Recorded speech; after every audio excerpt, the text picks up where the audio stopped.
Imagine this moment. You wake up early in the morning. It's still dark. The house is so quiet you can hear your own breathing.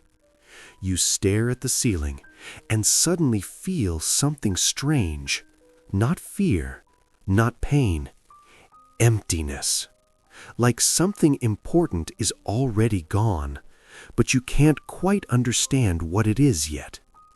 You get up, walk slowly into the kitchen, touch the cold surface of the table, look out the window. And then a thought hits you, one you can't escape. What if you lived your life the wrong way?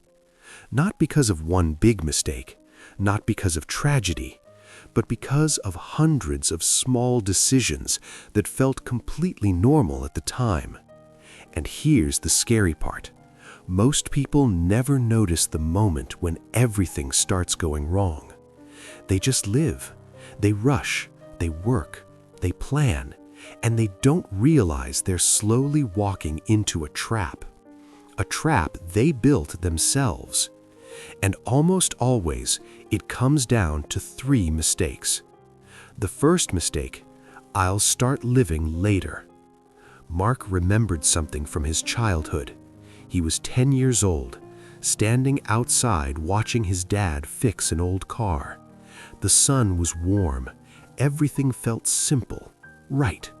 He thought, when I grow up, I'll be happy too. 30 years passed. Mark now sat in his office on the 27th floor. Glass walls, a perfect view of the city. His phone never stopped ringing.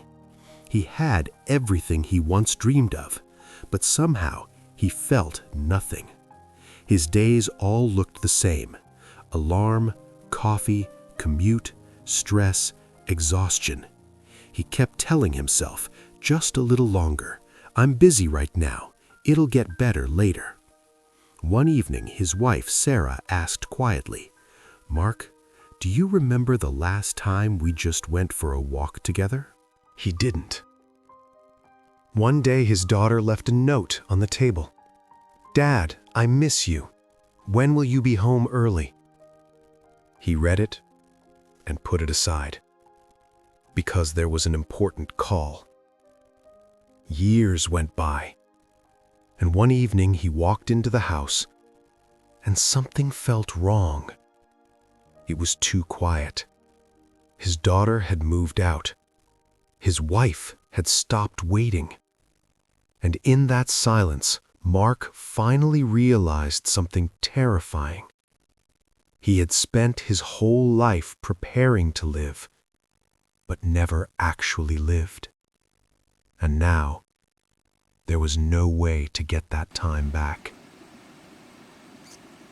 The second mistake, living a life that isn't yours.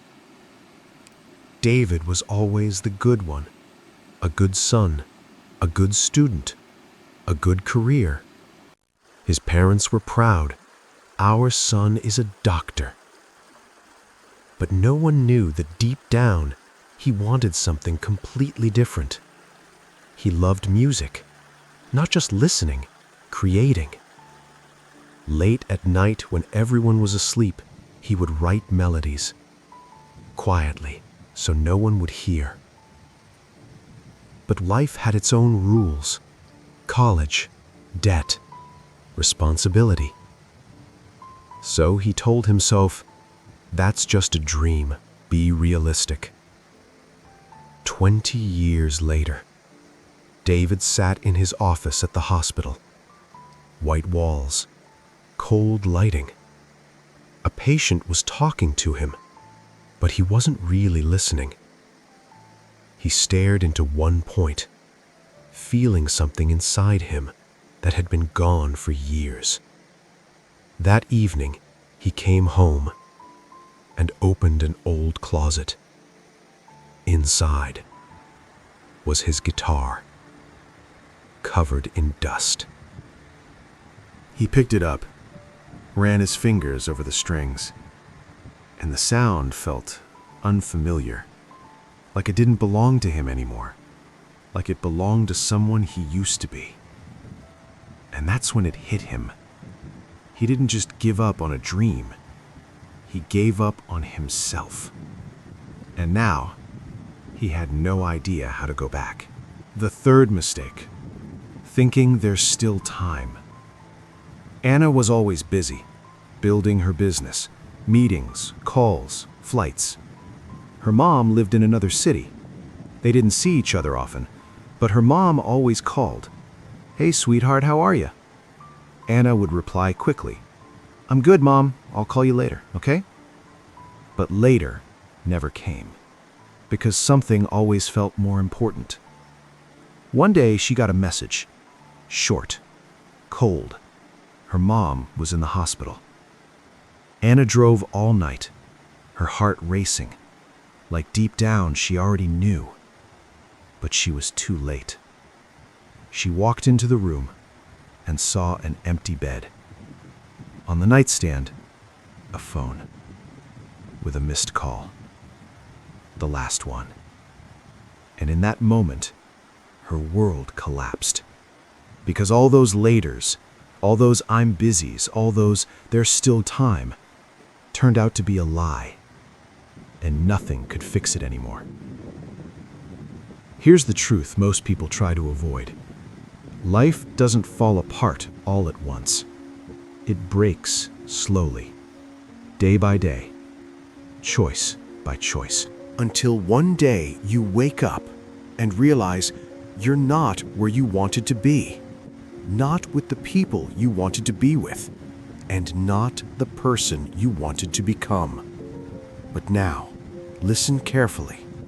There's something important no one talks about. In every one of these stories, there was a moment when things could have changed. One evening when Mark could have put down his phone. One choice when David could have followed his passion. One call Anna could have answered. Just one moment. But those moments decide everything. And here's the part that matters most. That moment is in your hands right now. Not tomorrow, not someday, right now. Maybe after this video, you'll go back to your routine, pick up your phone, say later, and nothing will change. Or maybe you'll do something different. Call someone you've been putting off. Pause, think, say what actually matters, or finally start the life you've been delaying. Because here's the brutal truth. At the end of life, people don't regret what they did. They regret what they didn't do in time. And when that quiet evening finally comes, when it's too late to change anything, only one question remains.